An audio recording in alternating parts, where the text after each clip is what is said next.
ही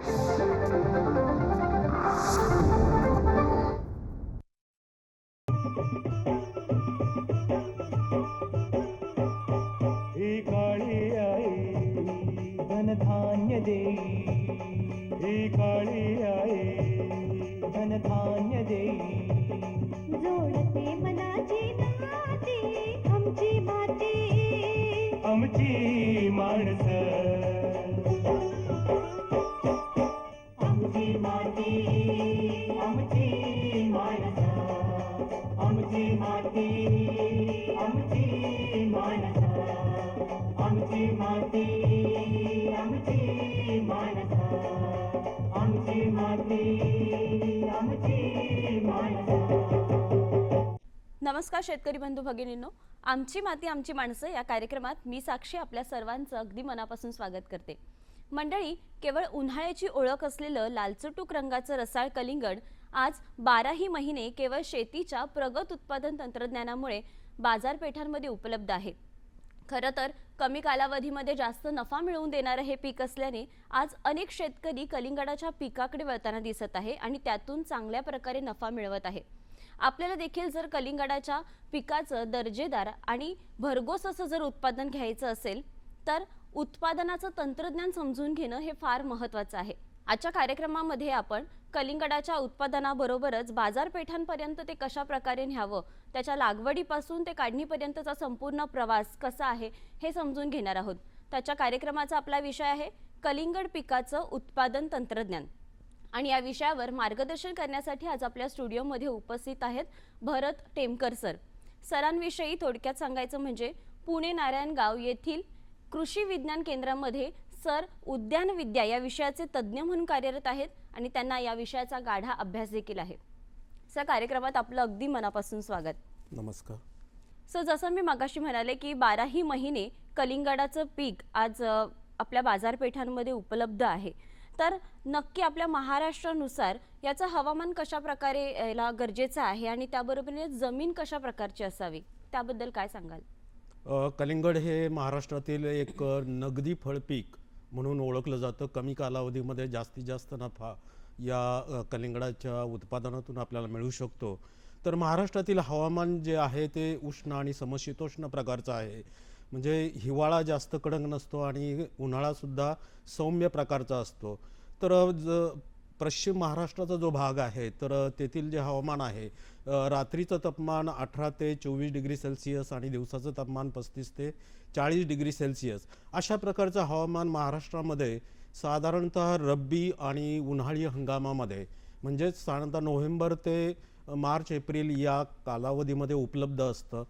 या पिकाला अतिवृष्टी सहन होत नाही किंवा त्यामध्ये ते चांगलं येऊ शकत नाही किंवा 10 डिग्रीपेक्षाही कमी तापमान गेलं तर त्याची वाढ, वेलांची वाढ ही व्यवस्थित होत नाही आणि त्यामुळं महाराष्ट्रामध्ये नोव्हेंबरपासून ते फेब्रुवारी अखेरपर्यंत या पिकाची आपण लागवड ही करू शकतो.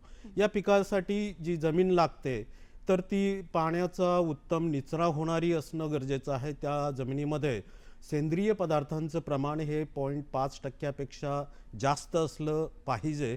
याच बरोबरीनं जी काही मध्यम ते भारी प्रकारची जमीन आहे किंवा पाण्याचा उत्तम निचरा होणारी अशा प्रकारची नदीकाठची पोयट्याची जी जमीन आहे तर ही अशा प्रकारची जमीन या पिकाला चांगली मानवते.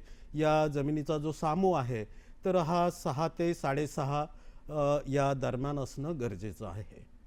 सर, याबरोबरीनेच आपल्याला जर जास्त उत्पादन घ्यायचं असेल तर सध्या बाजारामध्ये कुठल्या प्रकारची जात उपलब्ध आहे किंवा जास्त विकली जाते आणि जातीची निवड कशा प्रकारे करायला हवी? कलिंगडामध्ये जर पाहिलं तर पारंपरिक पद्धतीनं 8 ते 10 किलो वजनाच्या जी फळं येतात अशा प्रकारच्या जाती उपलब्ध आहेत. या जातींमध्ये पुन्हा आईस बॉक्स म्हणून जो प्रकार आलेला आहे 2 ते 4 किलो एवढ्या वजनाची फळं ही उपलब्ध मिळतात. याचबरोबरीनं याच्यामध्ये काळ्या पाठीची कलिंगडं, हिरव्या पाठीची कलिंगडं आणि हिरव्या रंगावर पांढरट रेघा असणारी कलिंगडं असेही त्याचे प्रकार पडतात.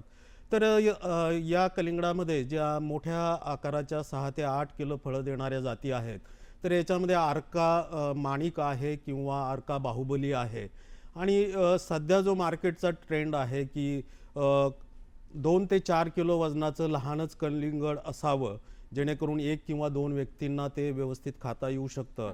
तर यामध्ये आईस बॉक्स प्रकार आपण याला म्हणतो.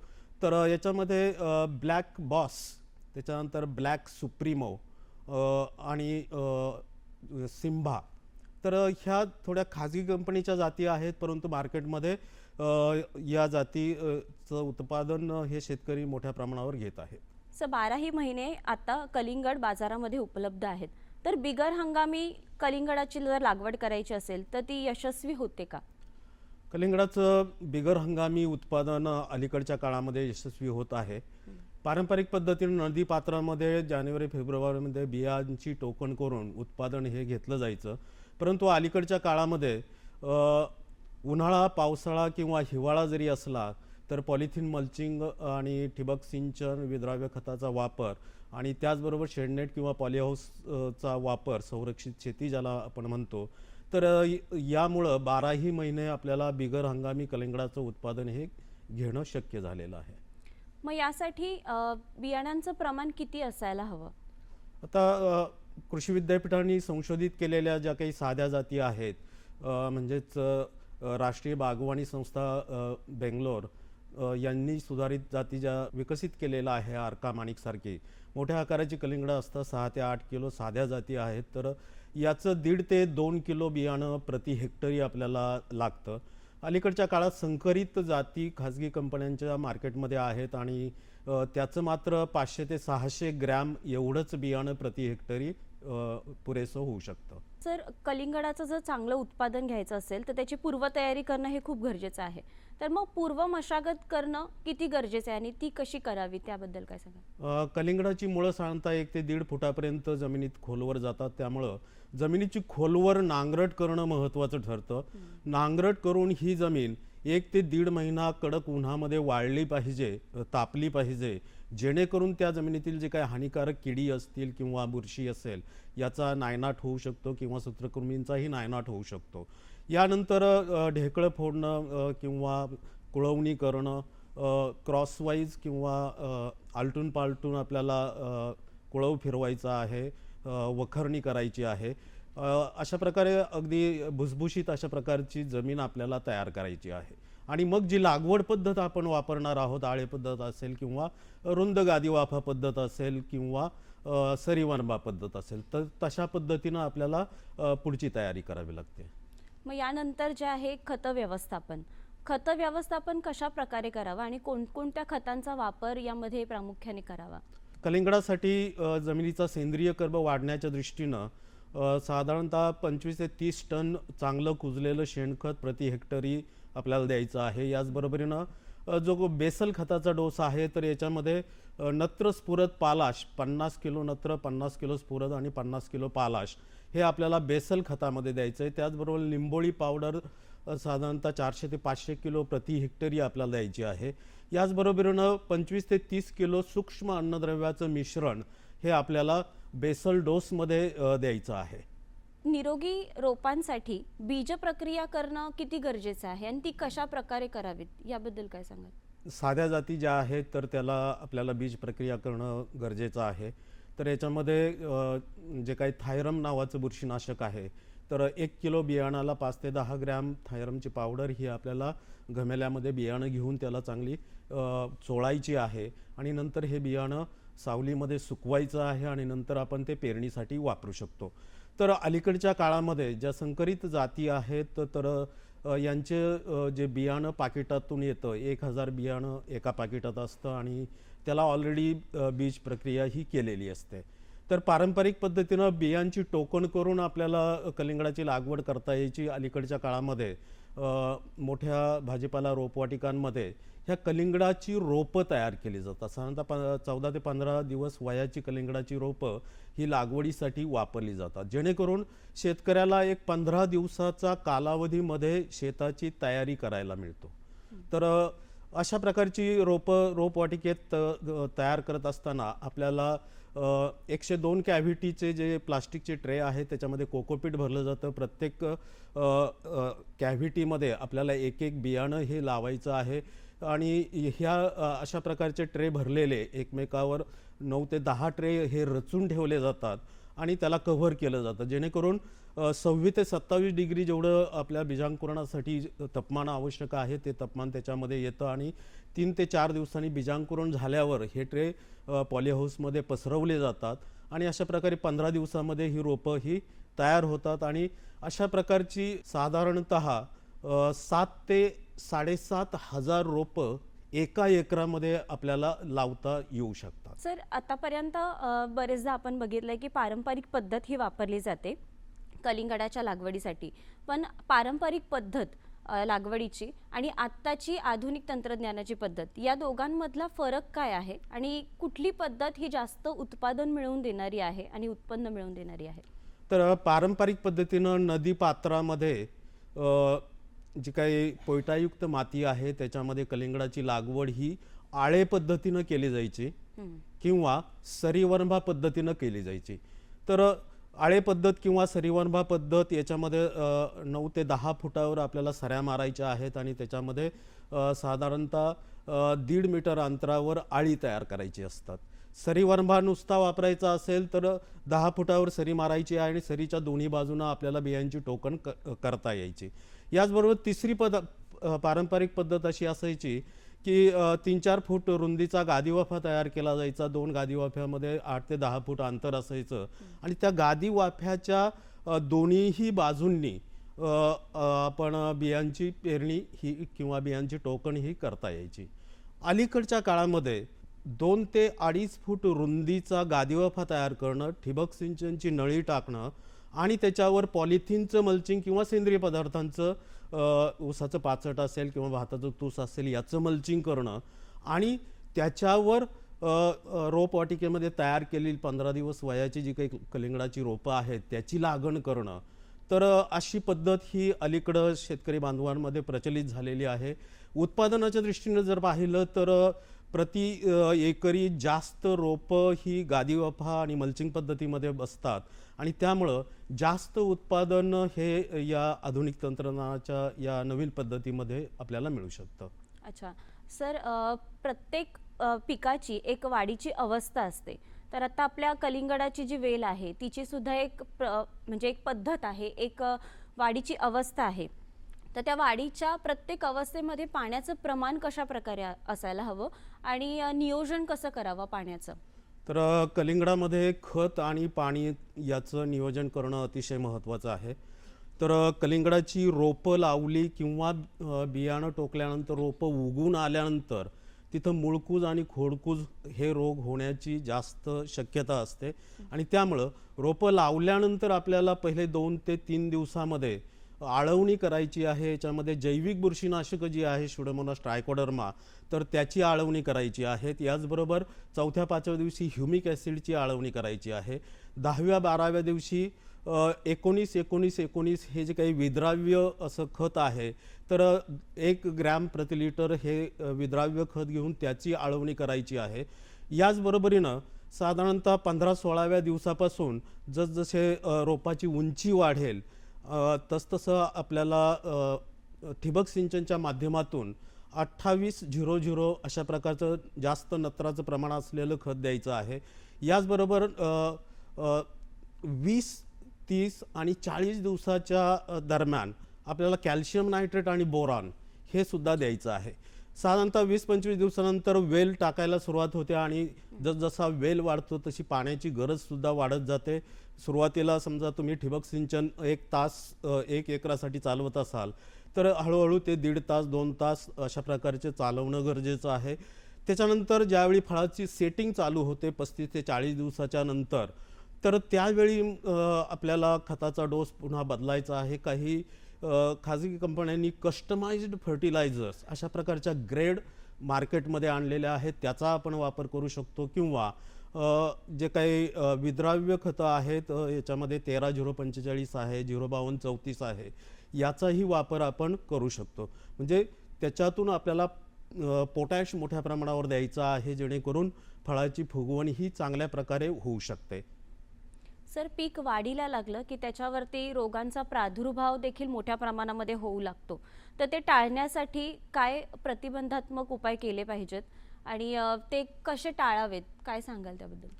तर कलिंगडाचं बियाची टोकण केल्यानंतर रोप जेव्हा उगवून येतं किंवा आपण नवीन रेडीमेड रोपं आणून लावतो, त्यावेळी मुळकूज, खोडकूज आणि फिजॅरियम या रोगांचा प्रादुर्भाव होऊ शकतो. आणि त्याच्यासाठी आपल्याला ही जैविक बुरशीनाशकांची आळवणी करणं आहे किंवा कार्बनडायझिम हे रासायनिक बुरशीनाशक आहे त्याची आळवणी करणं आहे. याचबरोबरीनं मातीमध्ये जमिनीमध्ये काही किडी असू शकतात, तर थायोमिथोक्झान नावाचं कीटकनाशक आहे, याची 1 मिली प्रति लिटर अशा प्रकारची आळवणी करणं गरजेचं आहे, जेणेकरून रोपाचं हे संरक्षण होऊ शकतं. याच्यानंतर जसं रोप वाढीला लागतं त्याच्यावर मावा येतो, तुडतुडे येतात किंवा नागाळीचा प्रादुर्भाव होतो. फळं लहान लागलेली असतील तर त्यावेळी फळाची साल खाणारी अळी आहे, तर त्या अळीचा देखील प्रादुर्भाव होतो. त्यानंतर फळ जसं जसं मोठं होतं तर फळमाशीचा प्रादुर्भाव त्याच्यावर होऊ शकतो. आणि इतर बुरशीजन्य रोग जे आहेत तर याच्यामध्ये भुरी रोग आहे, डावणी आहे, याचबरोबर जो काही अँथ्रॅकनोज नावाचा रोग आहे तर त्याचाही प्रादुर्भाव होतो. तर याच्यासाठी प्रतिबंधात्मक फवारण्या करणं हे फार गरजेचं आहे. प्रतिबंधात्मक फवारणीमध्ये आपण डायथेनियम 45, त्याच्यानंतर जे काही आपलं कार्बनडायझिम आहे याची फवारणी अधूनमधून करणं गरजेचं आहे. रोगाचा प्रादुर्भाव जर वाढायला लागलेला असेल तर थोडी हायर ग्रेडची जी काही बुरशीनाशकं आहेत आणि कीटकनाशकं आहेत याचा वापर करणं गरजेचं आहे. तर याच्यामध्ये डायथेनियम 45 अधिक मेटॅलॅक्झिल तर हे बुरशीनाशक किंवा कवच सारखं बुरशीनाशक आपण वापरू शकतो. ज्या रसशोषक किडी आहेत तर त्यांच्यासाठी जे काही कडुनिंबाचं औषध आहे अझाडिरेक्टिन, तर त्याची फवारणी किंवा निमार्क म्हणून ते मार्केटमध्ये उपलब्ध आहे त्याची फवारणी मधून करणं गरजेचं आहे. याचबरोबरीनं या किडींच्या बंदोबस्तासाठी आपल्याला एकरी 20 निळ्या रंगाचे चिकट सापळे, 20 पिवळ्या रंगाचे चिकट सापळे लावणं गरजेचं आहे. त्याच्यानंतर फळमाशीचा जो प्रादुर्भाव होतो तर याच्यासाठी आपल्याला कामगंध सापळ्यांचा वापर हा करणं गरजेचं आहे. अशा प्रकारे या कीड आणि रोगांचं जर प्रतिबंधात्मक उपाययोजना केली तर आपल्या जी काही फळं आहेत ती अतिशय चांगल्या प्रकारे निरोगी अशा प्रकारची आपल्याला उत्तम क्वालिटीची मिळू शकतात. सर, आता आपण अळी आणि रोगांविषयीची माहिती दिलीत, पण आता आपण बघतो की आधुनिक तंत्रज्ञानाच्या पद्धतीनुसार बरेचदा फळाला म्हणजे त्याच्यावरती किडींचा प्रादुर्भाव होऊ नये, रोगांचा होऊ नये म्हणून फळ परिपक्व झाल्यानंतर त्याच्यावरती प्लॅस्टिकचं आवरण लावलं जातं. तर त्याविषयी काय सांगाल? ते आपल्या पिकासाठी किंवा आपल्या फळासाठी किती फायदेशीर आहे किंवा धोक्याचं आहे, काय सांगाल? याला आपण स्कर्टिंग बॅग असं म्हणतो. जशा आंब्यासाठी स्कर्टिंग बॅग वापरल्या जातात किंवा इतर जे काही केळीसाठी स्कर्टिंग बॅग वापरल्या जातात, तर कलिंगडासाठी सुद्धा आपण अशा प्रकारच्या बॅग वापरू शकतो. किंवा त्याच्यावर अजून आधुनिक तंत्रज्ञान अशा प्रकारचं आलेलं आहे. जर तुमचं गादीवाफा असेल, मल्चिंग केलेलं असेल तर पूर्णच्या पूर्ण गादीवाफ्याची ओळ ही ह्या जो पांढऱ्या रंगाचा कागदासारखं कापड असतं, पॉलिप्रोपिलिन शीट असं म्हटलं जातं, तर या कलिंगडावर फुलं येण्याच्या पूर्वी म्हणजे 35 दिवसापर्यंत पूर्णच्या पूर्ण लाईन आपण या प्रोटेक्शन पेपरनं जर झाकून घेतली तर आतमध्ये ग्रीनहाऊस सारखं क्लायमेट तयार होतं. कीड रोगांचा प्रादुर्भाव हा आतमध्ये होत नाही आणि 3 ते 4 फवारण्यासुद्धा आपल्या वाचू शकतात. तर अशा प्रकारचं हे प्रोटेक्शन पेपर वापरणं पूर्णतः सुरक्षित आहे. फळाभोवती जर या पॉलिप्रोपिलिन शीटच्या ज्या पिशव्या आहेत तर त्या जर घातल्या तर त्यासुद्धा अगदी सुरक्षित आहेत. परंतु जे काही जे पातळ अतिशय प्लास्टिक येतं तर ते प्लास्टिक थोडं गरम करून फळाभोवती जे घालण्याची पद्धत आहे तर ती चुकीची आहे असं म्हणता येईल. आणि फळं जर जास्त कालावधीपर्यंत टिकवायची असेल तर जे काही कमर्शियल मेण मार्केटमध्ये उपलब्ध आहे त्या मेणामध्ये ही फळं जर बुडवून घेतली तर ती अधिक काळापर्यंत टिकू शकतात. आपल्या आरोग्याच्या दृष्टीने देखील कलिंगड हे खूप चांगल्या प्रकारचं फळ मानलं जातं, तर त्याविषयी काय सांगाल की कशा प्रकारची शेती म्हणजे आधुनिक तंत्रज्ञानाच्या शेतीमध्ये फळाची पोषक तत्व ही टिकवून राहतात का आणि ती कशा प्रकारे आपल्याला फायदेशीर ठरतात? तसं कलिंगड हे अगदी गरिबापासून ते श्रीमंत माणसापर्यंत सर्वांना आवडणारं अशा प्रकारचं फळ आहे. खरं म्हणजे त्याच्यामध्ये पाण्याचं प्रमाणच 90 ते 92% आहे आणि त्यामुळं कडक उन्हाळ्याच्या काळामध्ये हे कलिंगड हे आपली तहानही भागवतं आणि त्याचबरोबरीनं आपल्या शरीराला अ, ब, क अशा प्रकारची जीवनसत्व त्याच्यातून मिळतात. कॅल्शियम, फॉस्फरस, मॅग्नेशियम अशा प्रकारची खनिजंसुद्धा त्याच्यातून मिळतात. काही प्रमाणात त्याच्यामध्ये अँटीऑक्सिडंटसुद्धा आहेत. कलिंगडाच्या ज्या बिया आहेत तर त्याच्यामध्ये सुद्धा औषधी गुणधर्म आहेत. तर हे कलिंगड जर आपण सेंद्रिय पद्धतीनं उत्पादित केलेलं असेल तर ते आपण जास्त कालावधीपर्यंत 2, 3, 4 महिन्यापर्यंत साठवून ठेवू शकतो आणि त्याच्यातील जी काही शरीराला उपयुक्त घटक आहेत ते सुद्धा जसेच्या तसे आपल्याला मिळू शकतात. बरोबर. आपलं फळ हे परिपक्व झालंय हे त्याच्या आकारावरून किंवा त्याच्या रंगावरून कशा प्रकारे ओळखायचं? अलीकडच्या काळामध्ये ज्या जाती लावल्या जातात तर 2 ते 4 किलो वजनाची फळं देणाऱ्या जर जाती असतील अशा प्रकारची कलिंगडं 70 ते 90 दिवसामध्ये काढणीसाठी तयार होतात. परंतु ज्या जाती 6 ते 8 किलो वजनाची फळं देणाऱ्या आहेत तर त्या 90 ते 110 दिवसापर्यंत कालावधी त्यांचा परिपक्व व्हायला लागतो. तर कलिंगड जिथं जमिनीवर टेकलेलं आहे किंवा मल्चिंग पेपरवर टेकलेलं आहे किंवा सेंद्रिय पदार्थांचं मल्चिंग असेल त्याच्यावर टेकलेलं असेल तर जो टेकलेला भाग आहे हा थोडासा पिवळसर होतो, पांढरट होतो. ते एक लक्षण आहे परिपक्वतेचं. दुसरं लक्षण आहे कलिंगडाचा देठ जिथं वेलाला जोडलेला असतो तो तांबूस तपकिरी करड्या रंगाचा व्हायला सुरुवात होते आणि ह्या देठाजवळची एक जी बाळी आहे तरी बाळी सुकायला लागते, हे एक लक्षण आहे. याच्यानंतर पुढचं लक्षण म्हणजे जर आपण बोटानं त्या कलिंगडाच्या फळाच्या सालीवर टॅपिंग केलं तर मेटॅलिक साऊंड अशा प्रकारचं जर आला तर आपलं कलिंगड हे काढणीसाठी तयार झालं आहे असं समजावं. बरोबर. आता काढणीच्या अवस्थेनंतर किंवा आपलं फळ परिपक्व झाल्यानंतर ह्याची जी प्रक्रिया आहे ती आपण आता सांगितलीत. पण आर्थिकदृष्ट्या आपल्या देशासाठी हे कलिंगड किती महत्त्वाचं आहे किंवा आपल्या शेतकऱ्यांना आर्थिकदृष्ट्या ते कशा प्रकारे समृद्धी मिळवून देणार आहे याविषयी काय सांगाल? तर प्रति एकरचा आर्थिक ताळेबंद थोडक्यात मी सांगतो. तर प्रति एकरी संकरित जातीची 7 ते 8 पाकिटं लागतात. एका पाकिटामध्ये 1000 बिया असतात.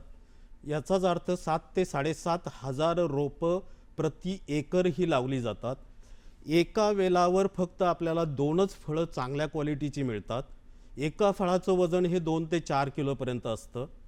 तर सर्वसाधारण 2 किलोचं फळ जरी पकडलं आणि साधारणतः 7,500 वेल पकडले तर साधारणतः 13 ते 14 हजार फळं ही आपल्याला मिळू शकतात. याचाच अर्थ 25 ते 28 टन एवढं माल आपल्याला एका एकरातून मिळू शकतो. मार्केटमध्ये जर तुम्ही पाहिलं तर कलिंगड कमीत कमी जी किंमत आहे 7 रुपये किलो आणि आजची बाजारभाव तर जवळजवळ 25 रुपये प्रति किलो असा आहे. परंतु आपण सरासरी बाजारभाव जरी 10 रुपये किलोचा पकडला आणि 20च टन माल आपल्याला मिळाला तर 2 ते 2.5 लाख रुपये आपल्याला याच्यातून मिळू शकतात. आणि जो एकराचा खर्च आहे म्हणजे मल्चिंग आहे, ठिबक आहे, विद्राव्य खतांचा वापर आहे तर हा खर्च 80,000पर्यंत येतो. तर 90 ते 100 दिवसामध्ये तुम्हाला 2 ते 2.25 लाख हे तुम्हाला मिळू शकतात. किमान फायदा हा 1.5 लाखापर्यंतचा खर्च वजा जाता होऊ शकतो. आणि त्यामुळं लहान शेतकरी जे आहेत ज्यांच्याकडं 1 एकर 2 एकर एवढीच जमीन धारणा आहे तर अशा शेतकऱ्यांसाठी कलिंगडाचं उत्पादन घेणं हे आर्थिकदृष्ट्या अतिशय किफायतशीर ठरू शकतं. विशेषतः जो पश्चिम महाराष्ट्र आहे जिथं फेब्रुवारी मार्चपर्यंत सिंचनाच्या पाण्याची सुविधा आहे तर अशा परिसरात कलिंगडाची लागवड जर केली तर मोठ्या प्रमाणावर आर्थिक फायदा हा मिळू शकतो. हे पीक घेण्यासाठी आज नवीन शेतकरी सुद्धा याचं उत्पादन घेताना दिसत आहेत कलिंगडाचं, तर त्यांच्यासाठी काय संदेश द्याल? तर महाराष्ट्रातील सर्व शेतकऱ्यांना मी सांगू इच्छितो की अलीकडच्या काळामध्ये उन्हाळा, पावसाळा किंवा हिवाळा असो तीनही हंगामात कलिंगडाचं उत्पादन घेतलं जातं. मुख्य हंगाम जो उन्हाळा आहे तो सोडून इतर हंगामात जर तुम्ही उत्पादन घेऊ शकलात तर अगदी 2.5-3 लाखापर्यंत प्रति एकरी हा तुम्हाला फायदा होऊ शकतो. वर्तमानपत्रातून अनेक शेतकऱ्यांच्या यशोगाथा येत असतात. अगदी कोकणामध्ये सुद्धा ह्या कलिंगडाची यशस्वी लागवड करून चांगलं उत्पादन घेतल्याच्या यशोगाथा आहेत. आणि त्यामुळं शेतकऱ्यांनी कलिंगड पिकाकडं वळणं गरजेचं आहे आणि आपली आर्थिक समृद्धी त्याच्यातून साधावी. बरोबर. तर मंडळी, आजच्या कार्यक्रमात आपण कलिंगडाचं पीक हे आजच्या नवीन शेतकऱ्यांसाठी कशा प्रकारे समृद्धी मिळवून देणारं आहे आणि त्याबरोबरीनेच आधुनिक तंत्रज्ञानाचा जर आपण वापर केला तर कशा प्रकारे यातून प्रगती साधता येईल याविषयीचं मार्गदर्शन घेतलं आणि त्याबरोबरीनेच लागवड कशा प्रकारे करावी आणि काढणीची पद्धत काय आहे, म्हणजे लागवडीपासून ते काढणीपर्यंतचा संपूर्ण प्रवास, संपूर्ण तंत्रज्ञान आपण आजच्या या कार्यक्रमातून जाणून घेतलं आहे. तर नक्कीच त्याचा तुम्हाला उपयोग होईल अशी आशा मी व्यक्त करते. आणि सर, आपण इथे आलात आणि इतकं मोलाचं मार्गदर्शन केलं त्याबद्दल दूरदर्शन सह्याद्रीतर्फे आपले मनापासून आभार. धन्यवाद.